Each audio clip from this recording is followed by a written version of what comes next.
Television, where we bring you the biggest stories, insightful analysis, and powerful conversations.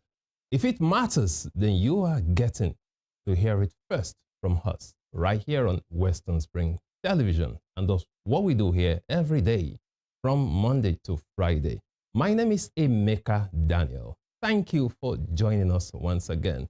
It's been an interesting weekend, quite a lot of activities. The Pope Francis has been laid to rest. We saw many world leaders coming together to bid him farewell, to pay their final respect. So we say, rest in peace, Pope Francis. And coming back to Nigeria, quite interesting. Just this morning, I saw an interesting letter, a satirical letter from embattled senator. Should I say embattled? No, let me say suspended. The one who's embattled, some people would say it is the Senate president who's embattled. Suspended Senator Natasha Akpoti-Uduaghan actually released an apology, but not just any kind of apology, a satirical apology. For us to start the week on a lighter note, quite interesting one there. I wish we can just take a look at that satirical apology right here from Senator Natasha Akpoti-Uduaghan. It reads, satirical apology letter from the desk of Senator Natasha Akpoti-Uduaghan.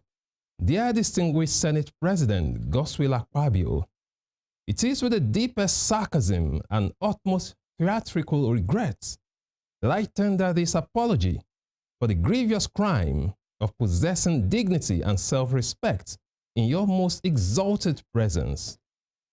I have reflected extensively on my unforgivable failure to recognize that legislative success in certain quarters is apparently not earned through merit, but through the ancient art of compliance of the very personal kind. How remains of me not to understand that my refusal to indulge your request was not merely a personal choice, but a constitutional violation of the unwritten laws of certain men's entitlement. Truly, I must apologize for prioritizing competence over capitulation, vision over vanity, and the people's mandate over private dinners behind closed doors. I now realize the catastrophic consequences of my actions. Legislation delayed, tempers flared, and a tragic bruising of ego so large they require their own postcodes. For this disruption to the natural order of quid pro quo, I now bow my head in fictional shame. Please find it in your magnanimous heart somewhere, buried deep beneath layers of entitlement, to forgive this stubborn woman who mistakenly believes that her seat in the Senate was earned through election, not erections. I remain yours in internal resistance, Senator Natasha H. Akpoti-Uduaghan, unafraid, unbought, and unbroken. Quite interesting. That was a satirical apology from Senator Natasha Akpoti-Uduaghan. Starting the week on a light note, there's always something to talk about, as always. Once again, I welcome you to Morning Spring on Western Spring Television. First, we'll look at the newspaper headlines. Then after that, we dive into the conversations of the day. We'll take a break now. When we return, the program continues. Stay with us.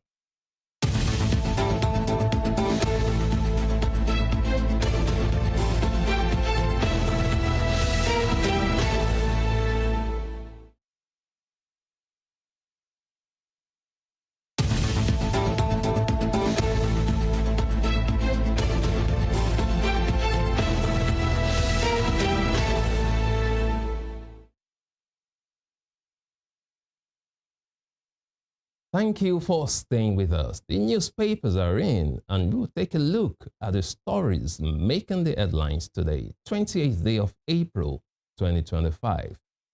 We start with the Guardian newspaper. Let's check out some of the stories on the front page of the Guardian newspaper. Solar panel import ban may trigger 150% price surge, worsen energy cost crisis. Solar panel import ban may trigger 150% price surge, worsen energy cost crisis. You find a story on page 6 of The Guardian. And let's take a look at the statistics right there. For 1 kVA, we have 500,000 naira as of 2023.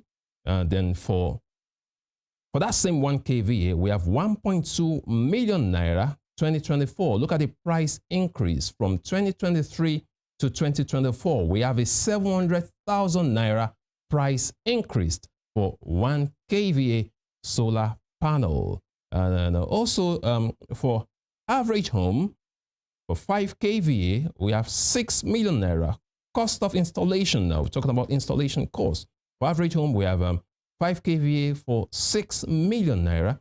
Then for medium business, we have 10 kVA for 12 million naira. Quite interesting. And we look at below that, beneath that, we see yearly solar deployment growth. In 2015, we had 11 megawatts. 2022, it increased to 102 megawatts. 2023, 143 megawatts. 2024, 144 megawatts. Quite interesting right there. So what happens if solar panels are banned? Why on earth would you ban solar panels? We are talking about renewable energy. So what do the people turn to? That's another question. We take a look at that later. Away from that, moving to other stories on the front page of the Guardian newspaper. Don't don military attire. Army urges Nigerians. Don't don military attire. Army urges Nigerians. You'll find that on page 5 of the Guardian newspaper. Away from that, Nigeria won't be great without agric, says Afe Babalola. Nigeria won't be great without agric, says Afe Babalola, talking about agriculture right there. Away from that, NLC cancels May Day celebrations in Rivers, Edo. NLC cancels May Day celebrations in Rivers, Edo. You find a story on page 8. Of course, the NLC released a statement saying they will be cancelling celebrations of the May Day, which is Workers' Day, usually celebrated as Workers' Day, May 1st. That they will be cancelling those celebrations in some places, Rivers, for instance, in protest against what they term is unconstitutional, the state of emergency and the removal of democratically elected officials of the state. So they're saying they're cutting down on their celebrations, and also in Edo State, due to insecurity and some injustice going on there, according to the NLC, the Nigerian Labour Congress. Away from that, moving on to other stories on the front page of the Guardian newspaper. No cash above $10,000 must leave Nigeria without declaration. EFCC warns. No cash above $10,000 must leave Nigeria without declaration. EFCC warns. You find that on page 9 of the Guardian newspaper. Tompolo endorses Tinubu for second term, says Fubara will return. Tompolo endorses Tinubu for second term, says Fubara will return. You find a story on page 3. In case you're wondering, who is Tompolo? We are talking about government, Ekpemu Polo, also known as Tompolo. Of course, he's the chairman of Tantita Security. And he's talking about politics and governance, saying he's endorsing Tinubu for second term. And also assuring Nigerians that Fubara will return. And some of you might ask, in what capacity? I'll leave you to answer that question yourself. That's Government Ekpome Polo himself assuring Tinubu of a second term. Away from that, moving on to other stories. Presidency, civil society clash over Tinubu's alleged one-party state agenda. Presidency, civil society clash over Tinubu's alleged one-party state agenda. A lot of noise is being made about Tinubu's one-party state agenda. But I dare say it takes two to tango. If someone is trying to form a one-party state, how is he doing it? Is he coercing people? Not really. People are willingly jumping ship, joining the APC. Just last week, we saw the massive defections. Imagine an entire structure in Delta State of the PDP decamping to the APC. I think before you point fingers, before opposition starts to point fingers, they should look inwards and ask themselves questions. What is happening here? Before you say the president is trying to form a one-party state, then let us question the opposition as well. What kind of opposition do we have in Nigeria? What quality of opposition are we having right now? Who are the characters behind opposition in Nigeria? What do they stand for? How else do you explain a vice presidential candidate of the main opposition party suddenly jumping ship to join the ruling party? I think you should ask yourself questions. Let's look at some other stories on the front page of the Guardian newspaper. Right there, we can see the picture of Vice President Senator Kashim Shettima, right there, receiving an award from the chairman of UBA, Mr. Tony Elumelu. I bet you didn't know that Vice President Shettima was actually a former staff of the UBA. And right there, he's receiving an award from the chairman, Mr. Tony Elumelu. Away from that, to the bottom strip now, over 80 northern communities under ISWAP control, says group. Over 80 northern communities under ISWAP control, says group. You find that story on page 5. And finally, from the front page of the Guardian newspaper, Fulani herders get 48-hour ultimatum to leave Benue community. Fulani herders get 48-hour ultimatum to leave Benue community. You can read up that story on page 9 of the Guardian newspaper. And that'll be all from the front page of the Guardian newspaper. Let's move to the Tribune, the Nigerian Tribune. Let's check out some of the stories on the front page of the Nigerian Tribune newspaper.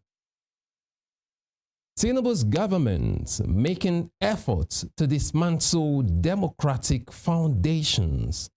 Odinkalu, Ojudu, Jinodu, 15 others warn.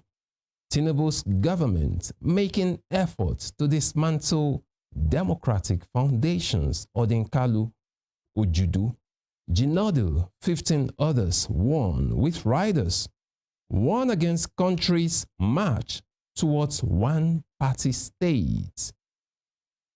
We didn't fight to end military dictatorship, only to enthrone civilian authoritarianism, they say. Tinubu not building one-party state, and that's from the presidency. A lot of talk, a lot of people have been speaking up, saying the nation is gradually tilting towards a one-party state. And a lot of them are blaming the president for this. But some people would argue that, like I say, it takes two to tango. If someone is selling, then there's a buyer. So it always takes two. If people are accusing the presidency, the president rather, of, trying to, make Nigeria a one-party state, then I think people should also look inwards and check their own consciences, how they conduct their own activities. If someone is offering money and someone else is collecting them, both of them are guilty.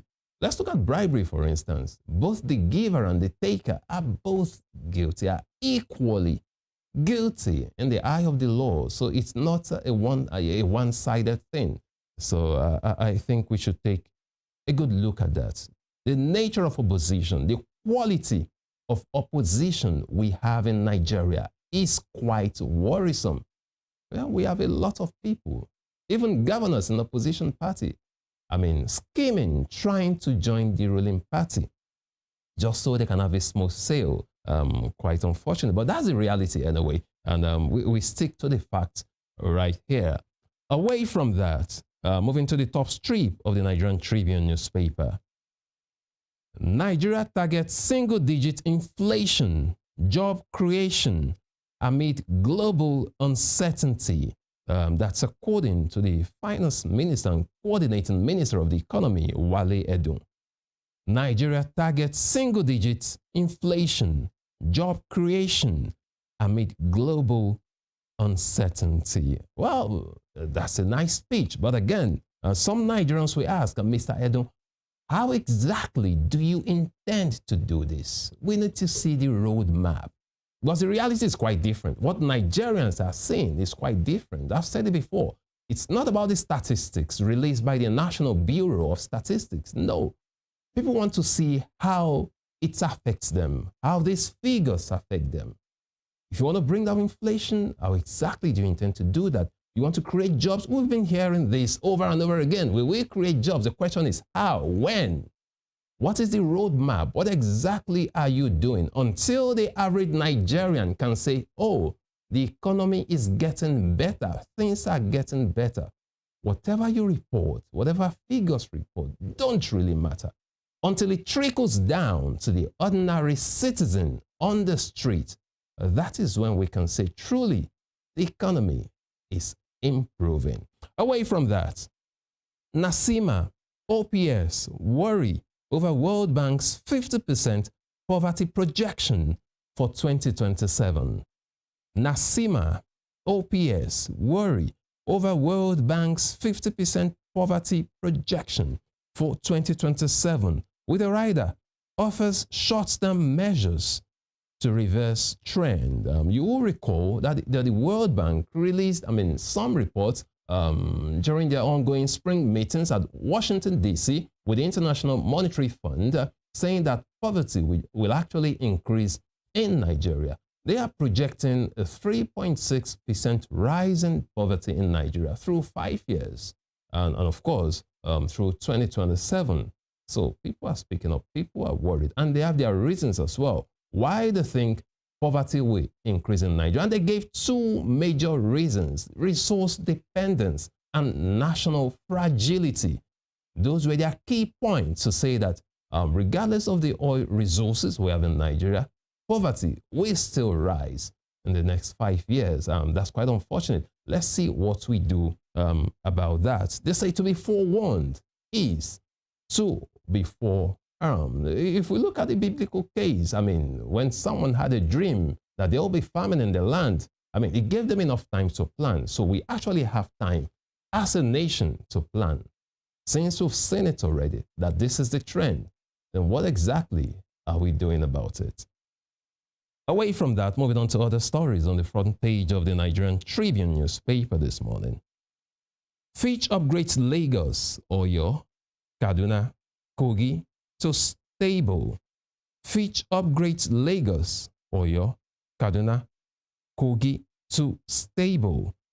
Sanwo-Olu promises more action. And away from that, 50 billion naira earned allowance. We didn't rely on money released on paper. That's according to ASU. And right there in the middle of the page, you see the picture from left. You see Achu Thomas, Assistant Director Operations, National Drug Law Enforcement Agency. Right there, we also have Olusegun Alebioshu, Managing Director, Chief Executive Officer, First Bank Nigeria PLC. And of course, we also have Omolade Fagboede, Director, Seaport Operations, NDLEA. Then Shehu Aliyu, Executive Director, Public Sector, First Bank Nigeria PLC, and Nasser Kazim, Assistant Director, Banking Operations of First Bank as well, during their courtesy visit of the NDLEA to the First Bank CEO in Marina recently. And finally, from the front page of the Nigerian Tribune, IMF's 37.0% inflation projection, LCCI expresses concern. IMF's 37.0% inflation projection, LCCI expresses concerns. That's talking about the Lagos Chamber of Commerce and Industry. With a rider, says nation's economy vulnerable to external shocks, says nation's economy vulnerable to external shock. You'll find a story on page 6. Quite worrisome there. 37.0% inflation projection. Of course, that should give us cause for concern. And that'll be all from the front page of the Nigerian Tribune. We move to the Daily Trust newspaper. Let's check out some stories on the front page of the Daily Trust newspaper. 15 months after, EFCC yet to release probe reports on Edu Sadia. 15 months after, EFCC yet to release probe reports on Edu Sadia. With a rider, experts flee delay. Away from that, Kwankwaso's political future in limbo as defections rock NNPP. Kwankwaso's political future in limbo as defections rock NNPP. Of course, a lot of politicians have been moving from one party to another. Some people are calling it the political transfer window, if there is anything like that. Anyway, politicians cross-carpeting, moving from one party to another to save their heads for survival. Some of them are calling it political realignment. I mean, whatever you call it, people are just trying to save their own necks. Away from that, gunmen kill 16 in Adamawa, Benue. Gunmen kill 16 in Adamawa, Benue. Manufacturers battle for survival as energy cost rises. Manufacturers battle for survival as energy cost rises. It's quite worrisome, the cost of energy in Nigeria. If you're a manufacturer, just imagine how much you'll be spending on energy. I mean, to run your generators or to have your solar panels installed and working, functioning optimally. I mean, all the maintenance involved and all that. So it's quite not easy to be a manufacturer in Nigeria. The cost of production has increased, and one major factor of production is power. Without power, without energy, you cannot do much. So manufacturers are really worried about that. Away from that, Plateau communities pick pieces after deadly attacks. Plateau communities pick pieces after deadly attacks. Of course, Plateau has been bedeviled, Plateau State, with a lot of attacks recently. A lot of people have lost their lives, quite unfortunate, and it seems not to be ending. We just hope that the government find a lasting solution to the incessant killings, unnecessary killings going on in Plateau State capital. Away from that, FG called to action over WHO, Gavi's alert on disease resurgence. Federal government called to action over World Health Organization, Gavi's alert on disease resurgence. Weeks to common entrance exams, FCT teachers strike lingers. Weeks to common entrance exams, Federal Capital Territory teachers strike lingers. Teachers in the Federal Capital Territory of Nigeria have been on strike And one begins to wonder, why is it taking so long to resolve that crisis? I mean, they've been going on strikes on and off for quite a while. We are aware of, but this one has actually lingered for longer than necessary. And the pupils will be writing their common entrance very soon. So if the teachers are not there to teach, how exactly are these pupils preparing for their common entrance exams? Quite unfortunate one right there. Away from that, to the bottom strip now. Hunger worsens in IDP camps as United Nations agencies cut operations. Hunger worsens in IDP camps as United Nations agencies cut operations. Interesting. That will be all from the front page of the Daily Trust newspaper. We move to the front page of the Punch newspaper. PDP calls emergency meeting to halt Hurricane Tinubu. PDP calls emergency meeting to halt Hurricane Tinubu. Talking about defections right there. With a rider, Nigeria not drifting to one-party state presidency. APC welcomes Oboriwori. Others today. APC welcomes Oboriwori. Others today. Moving on to other stories on the front page of the Punch newspaper. NDLEA seizes 1 billion naira drugs in 80-room hotel raid. NDLEA seizes 1 billion naira drugs in 80-room hotel raid. You find a story on pages 4 and 5 of the Punch newspaper. That's talking about the National Drug Law Enforcement Agency right there. Away from that, Heritage Bank, NDIC begins 46.6 billion naira payout to top depositors. Heritage Bank, NDIC begins 46.6 billion naira payout to top depositors. We find a story on page 37 of the Punch newspaper.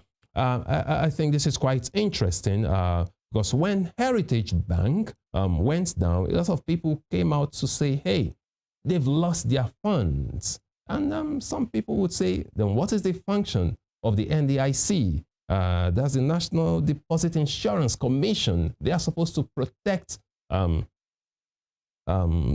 interests of the citizens, your funds in banks and financial institutions. Now we understand they've stepped up and they've started paying out 46.6 billion naira to top depositors. And I hope it gets to everyone. I mean, not just the top depositors. If it's your money, then it's your money. You are entitled to your funds. And we do hope they all get their funds back. Away from that, moving to the bottom strip now, Fitch upgrades Lagos, Kaduna, to other states. Investments rating. Fitch upgrades Lagos, Kaduna to other states investment rating. You find a story on page 42 of the Punch newspaper. Away from that, Ondo doctor. Others face charges over abortion for 10-year-old victim. Ondo doctor. Others face charges over abortion for 10-year-old victim. Quite worrisome right there. How on earth can a licensed medical practitioner carry out an abortion on a 10-year-old girl? Quite worrisome. Finally, from the front page of the Punch newspaper, FG targets 70% local pharmaceutical production. Federal government targets 70% local pharmaceutical production. You'll find a story on page 14 of the Punch newspaper. And that'll be all from the front page of the Punch newspaper, and also brings us to a conclusion of the newspaper review segment on Morning Spring. We'll take a break right now. When we return, the program continues. Please stay with us.